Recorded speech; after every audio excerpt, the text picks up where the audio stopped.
La primera vez que vi a Laura besando a otro hombre fue en plena calle, un martes a las 5 de la tarde, a 2 manzanas de la escuela de nuestros hijos.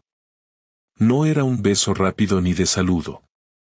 Era uno de esos besos que te hacen olvidar dónde estás, con las manos agarrando la nuca y los ojos cerrados como si no existiera nada más. Me quedé parado en la acera, a pocos metros, con una bolsa de pan en la mano y el corazón intentando salirme por la garganta. No me vio. O quizás sí, pero no le importó. Él llevaba un casco de moto colgado del brazo, y ella se reía con esa risa baja que antes era solo mía. No corrí hacia ellos ni grité su nombre. Me quedé quieto, observando, intentando asimilar que esa mujer, la que esa mañana me había pedido que comprara tomates para la cena, estaba viviendo otra vida a plena luz del día. Mientras ellos se separaban y se metían en un portal, supe que no podía seguir fingiendo que todo estaba bien. Tenía que saber quién era él, cuánto tiempo llevaba esto, y sobre todo, hasta dónde estaban dispuestos a llegar.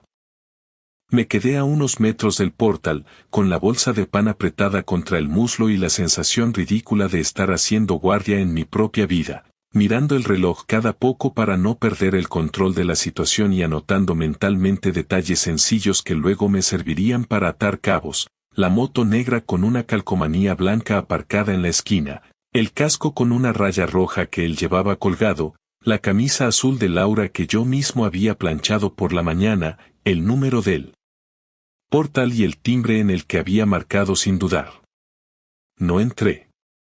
Me quedé fuera contando coches, escuchando pasos en la escalera, tragándome el impulso de subir y armar un escándalo, porque lo único que quería de verdad en ese momento era entender si lo que acababa de ver era una anécdota sucia o el síntoma de algo más profundo que me iba a costar meses deshacer.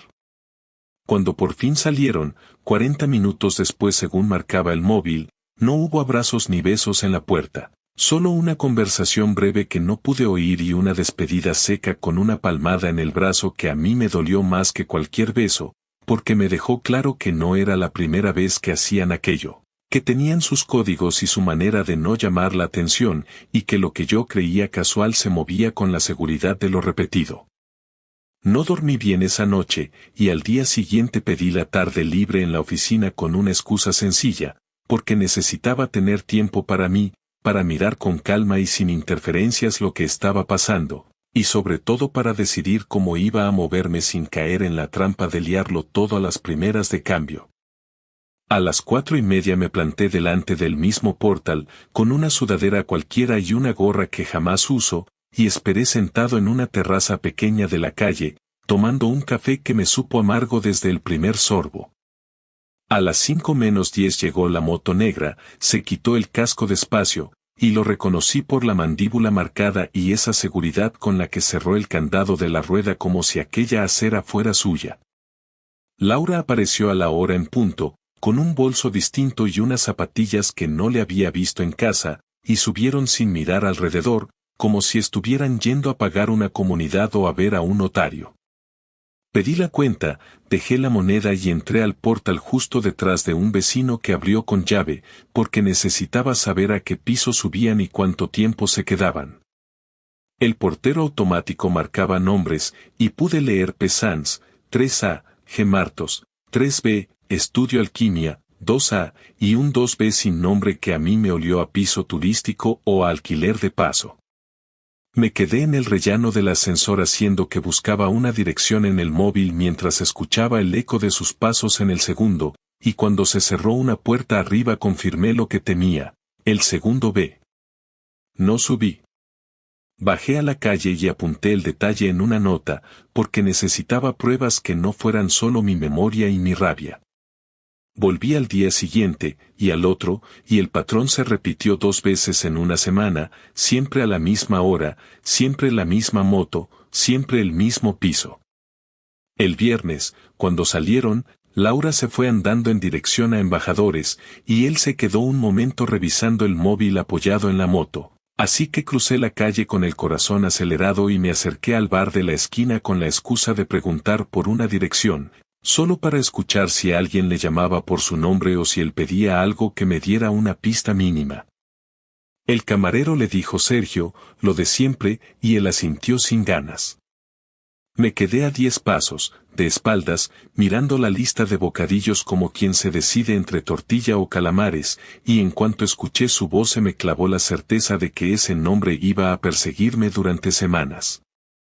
Salí sin pedir nada, porque no necesitaba bocadillo, necesitaba datos.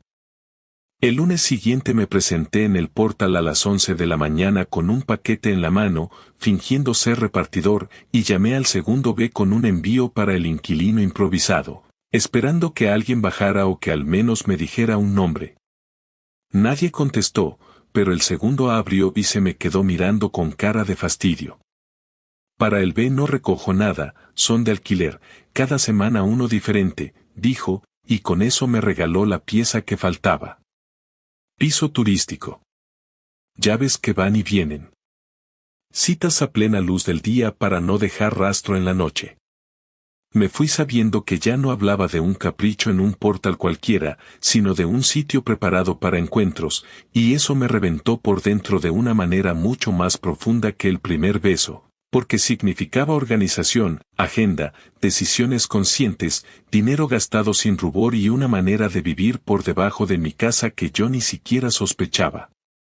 Quise saber más de Sergio, y no porque me interesara su vida, sino porque necesitaba entender qué clase de persona se plantaba a 2 manzanas del colegio de mis hijos a montar un teatro de normalidad con mi mujer como si todo fuera correcto.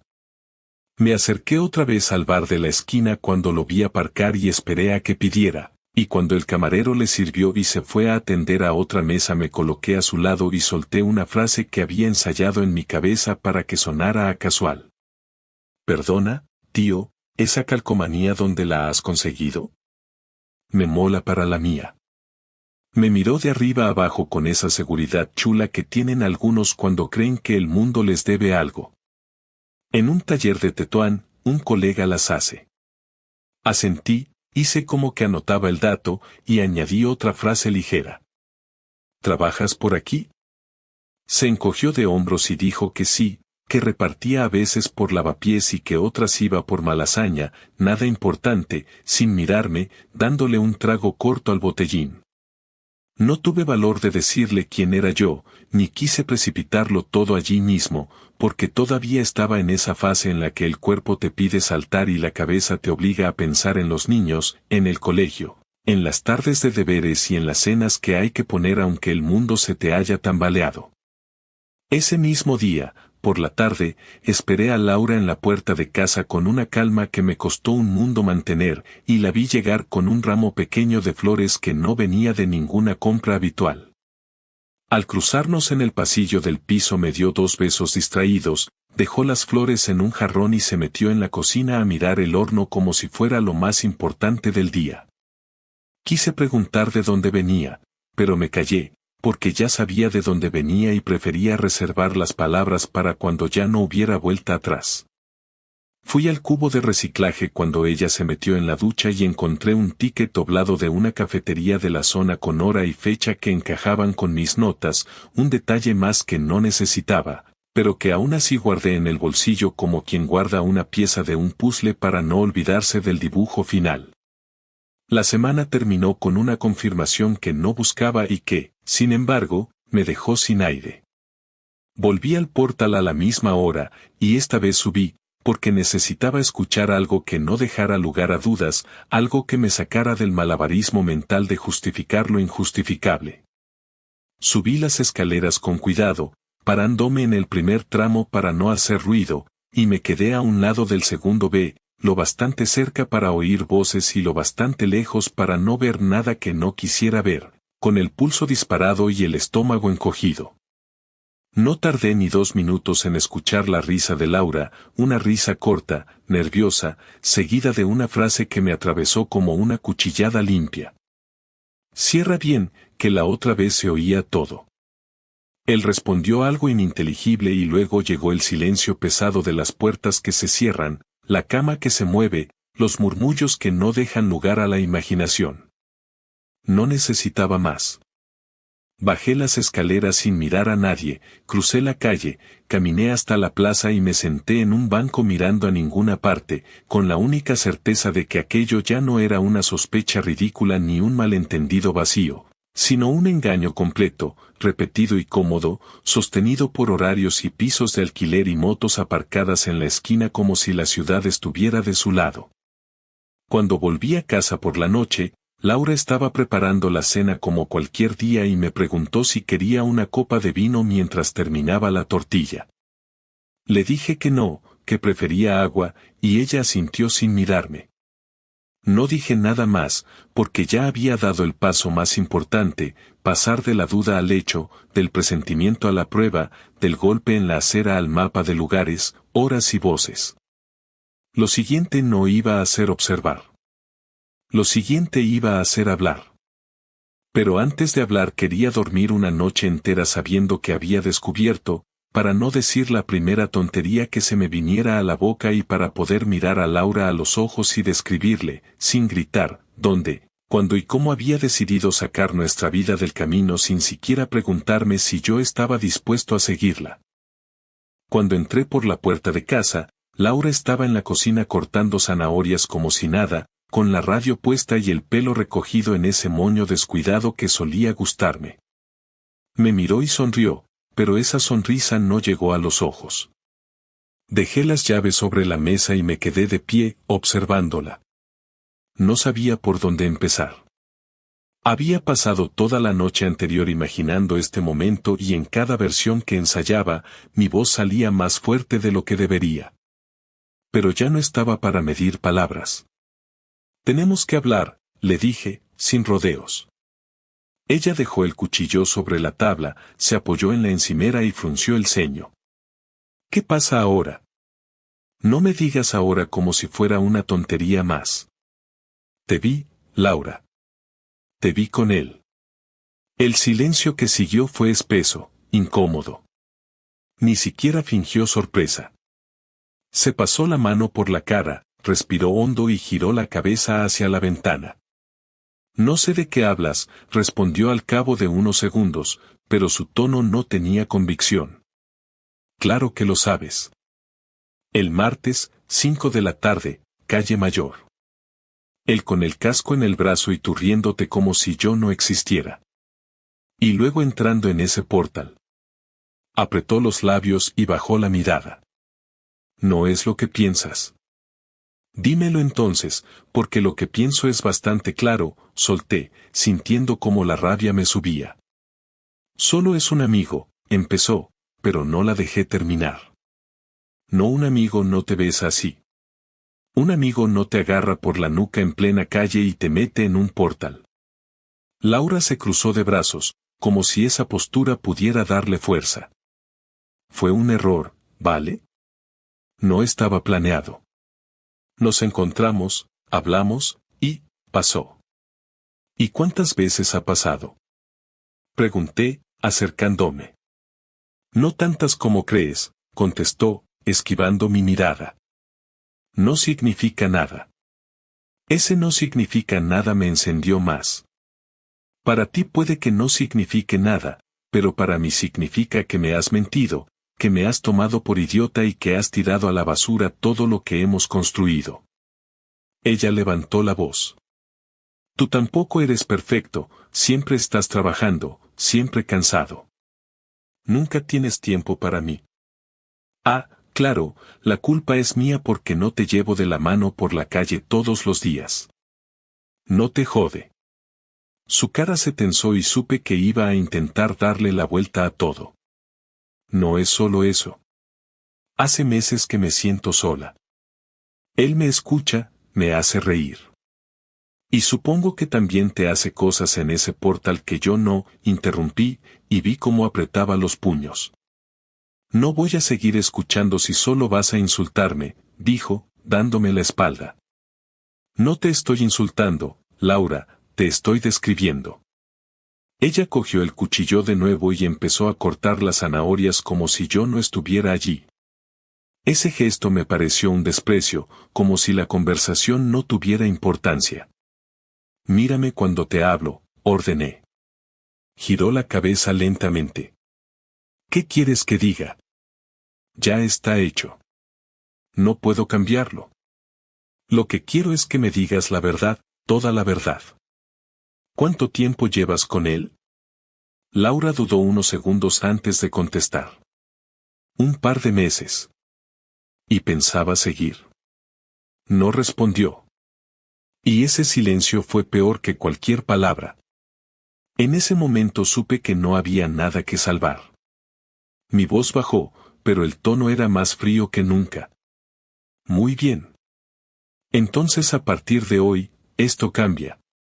No vas a seguir viviendo como si nada. Ella arqueó una ceja. ¿Y qué vas a hacer? Ya lo verás, dije, y salí de la cocina dejando que el portazo hablara por mí. Sabía que lo que venía después no iba a ser una simple discusión de pareja. No después de haberla visto y escuchar de su propia boca que había elegido a otro, aunque fuera solo un par de meses. Esa noche no dormí en nuestra cama. Me quedé en el sofá, planificando. Y cuanto más pensaba, más claro lo tenía, la venganza no iba a ser rápida, pero sí iba a ser contundente. La noche del sofá me sirvió para ordenar una lista simple y ejecutable, sin improvisaciones ni pataletas. A primera hora pedí cita en un despacho de familia de Antón Martini, mientras los niños estaban en el colegio, me senté delante de una abogada llamada Nuria que no perdió el tiempo con paños calientes. Le conté lo que había visto, le detallé horarios, el portal, la moto, el piso sin nombre en el segundo. Me preguntó el régimen económico y asentí cuando dijo gananciales. Entonces protege ingresos y trazabilidad desde hoy, indicó, y me dio un guión, abrir cuenta nueva solo a mi nombre, mover mi nómina, cancelar la tarjeta adicional de Laura, inventariar lo que es de cada uno, y enviar un burofax dejando constancia de una separación de hecho con propuesta de medidas provisionales para los niños y uso de la vivienda hasta que un juez diga otra cosa. Nada de broncas por WhatsApp, nada de amenazas, solo hechos, remató. Le pedí también que preparara una demanda por medidas provisionales por si ella se negaba a hablar. Te llamo en 2 días con el borrador del burofax, dijo. Salí con una carpeta de instrucciones y una calma rara que venía de saber qué pasos dar sin gritar.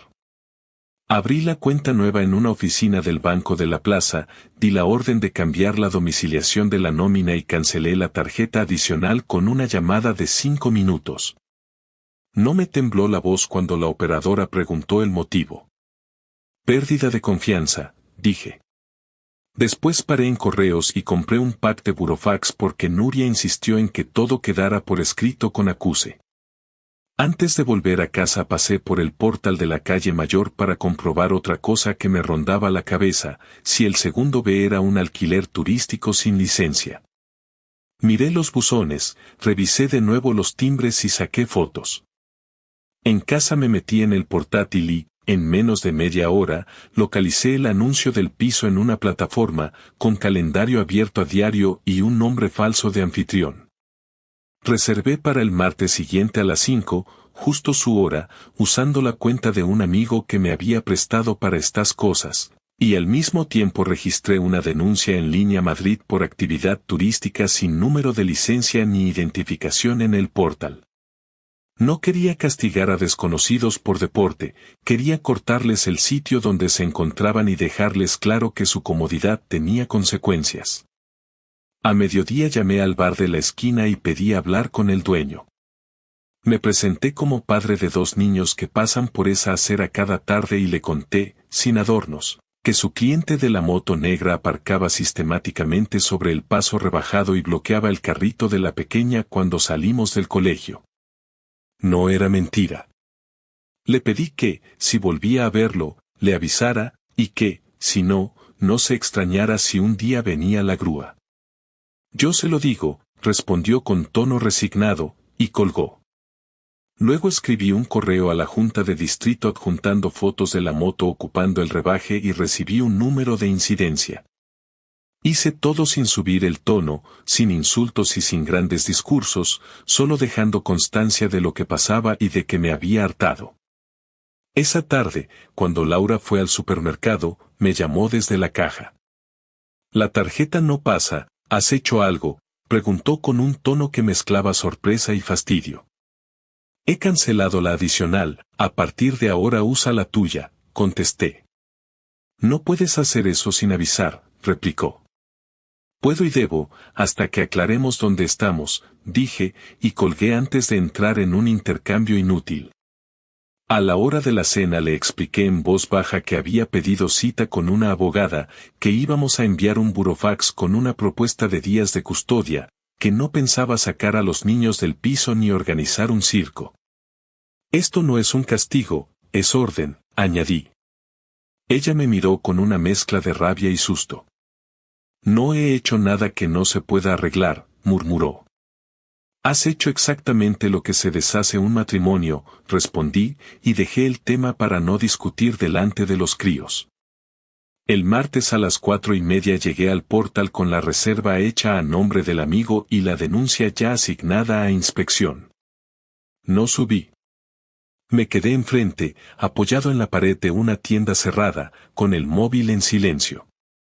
A las 5:05 llegó la moto. Sergio se quitó el casco, miró alrededor con esa seguridad mecánica que había visto ya 3 veces, y encajó el candado. Laura apareció ahí 2, con el mismo bolso de la semana anterior.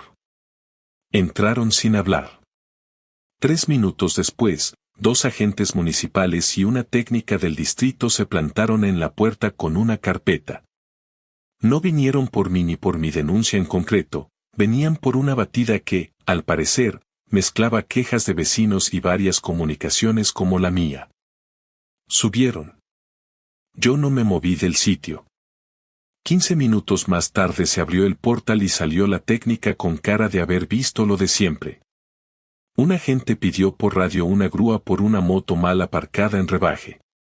No miró en mi dirección. No necesitaba hacerlo. La grúa llegó cuando ellos seguían arriba. Me acerqué lo justo para escuchar al operario comprobar la matrícula y enganchar la rueda. En ese instante bajaron Laura y Sergio, avisados por el timbre de la puerta y el ruido del cabrestante. «Oiga, esa moto es mía», dijo él. «Está denunciada por estacionar sobre un rebaje y por obstaculizar la acera. Si quiere reclamar lo hace en el depósito», respondió el agente con educación seca. Laura no me vio hasta que pasé a su lado para entrar en el portal, y cuando cruzamos miradas se le fue el color. No dije nada. Ella tampoco. Subí al segundo para encontrarme con la técnica en el rellano, y le enseñé desde lejos el anuncio impreso que llevaba doblado. «Ya lo hemos visto, no tienen licencia y aquí no reside nadie del censo», me dijo. «Gracias por avisar, habrá propuesta de sanción y cierre», añadió. Asentí, di media vuelta y bajé. No me hizo falta ver más. La moto se fue en la plataforma, Sergio discutía sin argumentos, y Laura miraba al suelo como si buscara una grieta por la que desaparecer. Yo crucé la calle y me metí en el bar de la esquina. El dueño me reconoció de la llamada y levantó la barbilla a modo de pregunta. «Un agua», pedí, y me lo bebí de pie, mirando la puerta como quien toma nota de un parte.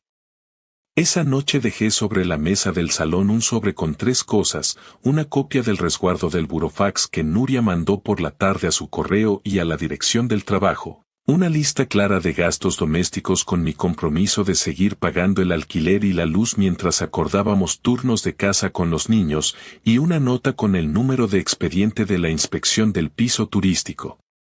No era un trofeo ni una humillación pública, era la señal de que las reglas habían cambiado. Cuando llegó y vio el sobre, lo abrió sin sentarse. «¿Qué es esto?», preguntó con la voz tensa. «Orden», contesté. «No puedes hundirme así», dijo con un hilo de voz. «Yo no te he hundido, tú elegiste el lugar, la hora y la mentira». «Yo solo he sacado la basura de debajo de la alfombra», respondí sin levantar la voz. También has llamado a su trabajo, vas a arruinarle la vida, soltó de golpe, buscando que yo quedara como el malo. No he llamado a nadie de su trabajo. Si te preocupa su vida, igual te has parado poco a pensar en la nuestra, dije, y me fui al cuarto de los niños a prepararles las mochilas para el día siguiente. Mi madre me escribió preguntando si todo iba bien porque Laura la había llamado llorando. Le contesté que estábamos en proceso de separación y que no quería sobremesas de reproches ni bandos familiares, que ya hablaríamos cuando tuviera las medidas provisionales en la mano. No quería convertir esto en un espectáculo. Quería que quedara meridianamente claro que Laura había cruzado una línea y que yo no iba a cubrirla ni a sostener su doble vida con mi silencio. El miércoles me llamó Nuria para confirmar que el burofax se había entregado y que la otra parte lo había leído. A partir de ahora, si incumple, pides medidas y listo. Mantén la calma, dijo. La tengo, respondí, y por primera vez en muchos días era verdad. El jueves por la tarde Laura intentó reorganizar el relato. Estás exagerando, podríamos haber ido a terapia, dijo en la cocina, con los niños jugando en su habitación. La terapia es para quien quiere arreglar, no para quien reserva pisos por horas y besa en la puerta del colegio, respondí. Fue 2 meses, nada más, insistió. 2 meses son 8 tardes de engaño y 20 mentiras a la cara de tus hijos, contesté, y ella se calló. No levanté la voz ni un solo segundo. Ya no hacía falta.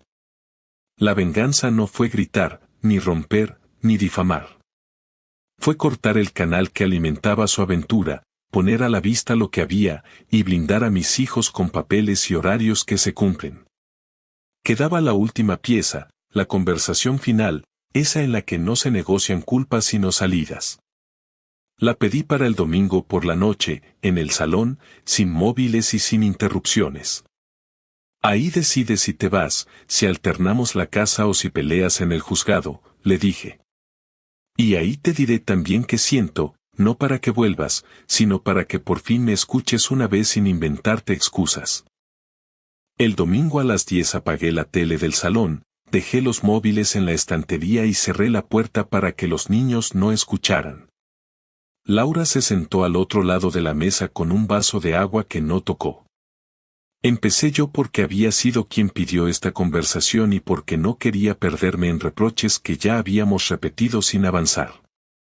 Le dije que la primera semana había sido solo rabia y que la rabia me había servido para mover papeles, cortar tarjetas y llamar a quien tenía que llamar, pero que después de la rabia llegó algo más difícil de llevar porque no te empuja, te frena y te deja vacío, que fue la tristeza de asumir que el piso donde estamos dejó de ser un lugar seguro para mí en el momento en que vi ese portal y escuché esa frase detrás de la puerta, y que desde el jueves llevaba dándole vueltas a la posibilidad de seguir conviviendo por inercia o de aceptar que lo nuestro había terminado aunque los niños y las facturas nos obligaran a hablar como socios durante un tiempo.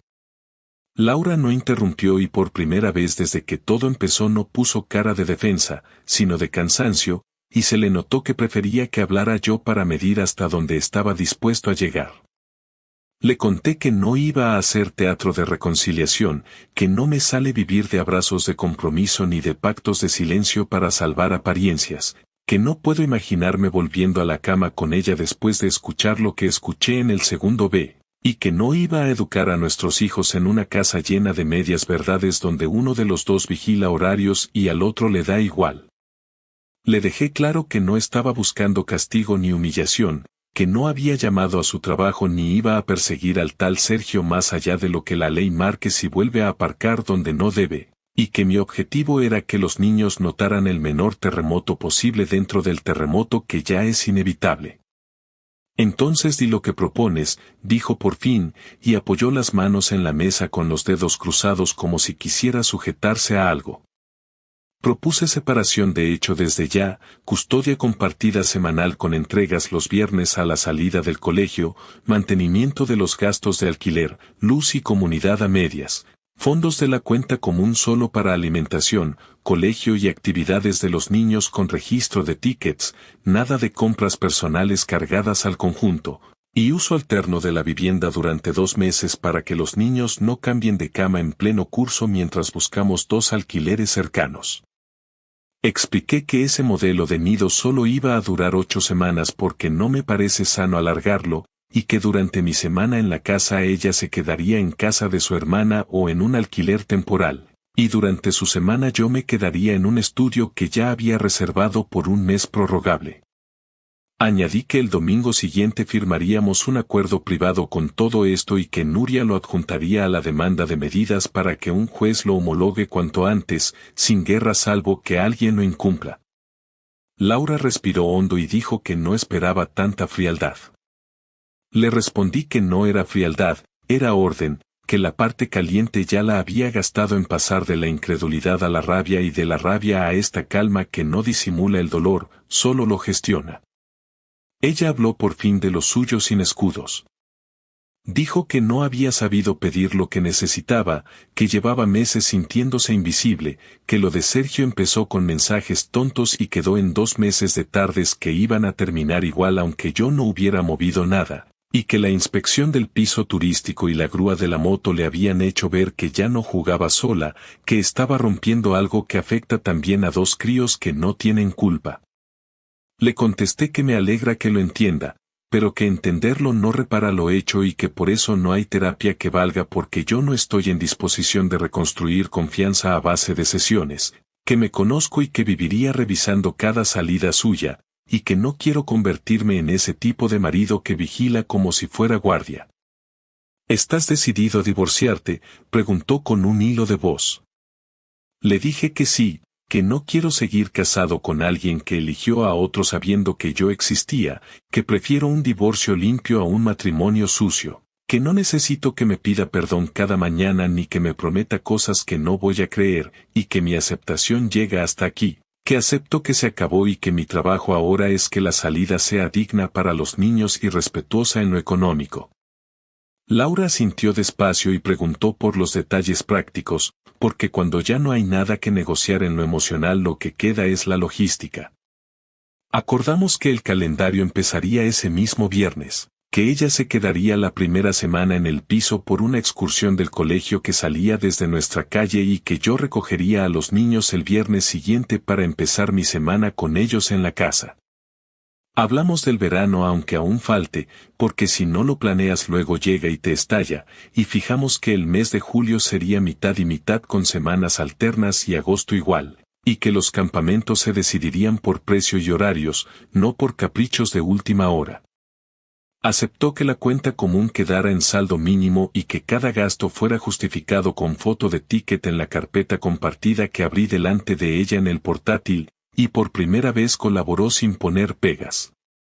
Dijo que avisaría a su hermana de que necesitaría dormir en su sofá 2 semanas alternas hasta encontrar algo, y me pidió que no contara nada a mis padres hasta que pudiéramos hacerlo juntos para que no empezaran a llamarla de madrugada, y aunque me costó aceptar, le dije que vale, que el martes se lo contaríamos por videollamada para que no se enteraran por terceros. Cuando ya teníamos el esqueleto del acuerdo, quise cerrar la parte personal de una vez porque si no lo hace se queda flotando como una sombra. Le dije que aún me duele imaginar sus manos en el casco de ese tipo y que durante días me he levantado con la imagen de ellos saliendo del portal, que no me da vergüenza admitir que he llorado en el coche 2 veces después de dejar a los niños, que no me siento mejor por haberla pillado ni por haber cortado sus comodidades, que no hay satisfacción, que solo hay una mezcla de pérdida y alivio porque por fin se acabó la mentira. Le dije también que la acepto como madre de mis hijos y que no voy a hablar mal de ella delante de ellos aunque me lo pida el cuerpo, que no voy a permitir que nadie la insulte en mi presencia por lo ocurrido, y que espero lo mismo a la inversa, que no cuente una versión dulcificada donde yo salgo como un ogro controlador, porque no lo he sido y no pienso empezar ahora. Ella lloró bajito, no como las otras veces que lloraba para convencerme de que frenara, sino con otra cosa que no sé nombrar, quizá vergüenza, quizá conciencia tardía, y dijo que agradecía el trato y que iba a cumplir con el plan, que no quería más incendios. Antes de abrir la puerta del salón le pedí una última cosa práctica y una emocional. La práctica fue que avisara a Sergio de que no se acercara a nuestro portal, a la escuela ni a la plaza de los columpios, que si lo veía por allí con la moto iba a llamar a la policía por acoso aunque no me mirara, porque una cosa es lo que ha pasado y otra es que invada mi rutina con los niños. La emocional fue simple y directa, que no intentara recuperarme dentro de un mes con cenas y mensajes de madrugada, que no me escribiera te echo de menos cuando se le hiciera cuesta arriba dormir sola, que no me regalara fotos antiguas de vacaciones como si eso arreglara algo, que si de verdad quería respeto lo demostrara respetando mi decisión. Dijo de acuerdo sin añadir nada. Saqué los móviles de la estantería y se los di sin mirar su pantalla. Ella se fue a la cocina a fregar el vaso que no había usado y yo me quedé un minuto más en la silla, respirando con calma, no para hacerme el fuerte sino para consolidar la decisión que acabábamos de tomar, que era dura, pero era clara. Esa noche dormí en la habitación pequeña para no hacer teatro de pareja delante de nadie y por la mañana mandé a Nuria un correo con el resumen del acuerdo y los horarios pactados, con la nota de que los dos estábamos conformes y que queríamos llegar a un auto de medida sin vista si era posible. Cuando los niños se despertaron, les dijimos juntos que mamá y papá iban a turnarse en la casa durante un tiempo porque necesitábamos organizarnos, que ellos no tenían culpa de nada y que sus rutinas seguirían iguales, que el viernes papá se quedaría con ellos una semana y que mamá estaría la siguiente, que los dos iríamos a las tutorías y a los partidos, y que cualquier duda nos la podían preguntar sin miedo. Nos abrazaron sin entender del todo y se fueron a lavarse los dientes. Laura me miró un segundo con los ojos rojos y yo asentí sin añadir palabras. Ya no quedaban discursos, quedaba cumplir lo acordado. Y eso, aunque me dejara un hueco en el pecho que iba a tardar en cerrarse, fue lo más parecido a la aceptación que podía ofrecer en ese momento. La mañana después de dejar claro que no pensaba seguir jugando a su teatro fue extraña. Laura no lloraba, no gritaba, tampoco intentaba convencerme. Simplemente se movía por la casa como si estuviéramos en una pausa rara antes de que alguien dijera acción otra vez. Yo ya había tomado mi decisión, pero quería que lo oyera de mi boca, sin mensajes, sin cartas, sin terceros. Quería que entendiera que no era un arrebato, que lo había pensado y que lo iba a cumplir. Preparé café, lo dejé sobre la mesa y esperé a que bajara. Tardó, como si retrasar ese momento le fuera a cambiar algo. Cuando apareció, llevaba esa bata gris que solía ponerse los domingos y que ahora me resultaba ajena. Tenemos que hablar, le dije, sin rodeos. Ella se sentó frente a mí, cruzó los brazos y soltó un dime como quien se enfrenta a un examen que sabe que va a suspender. No hay marcha atrás. Vamos a separarnos. No es solo por lo que hiciste, que ya es bastante, sino porque después de verlo claro, me doy cuenta de que no quiero seguir compartiendo nada contigo. No hay confianza, y sin eso no hay nada. Laura respiró hondo, como si intentara mantener la calma para no darme la razón. Estás exagerando. No voy a decir que estuvo bien, pero fue un error y ya.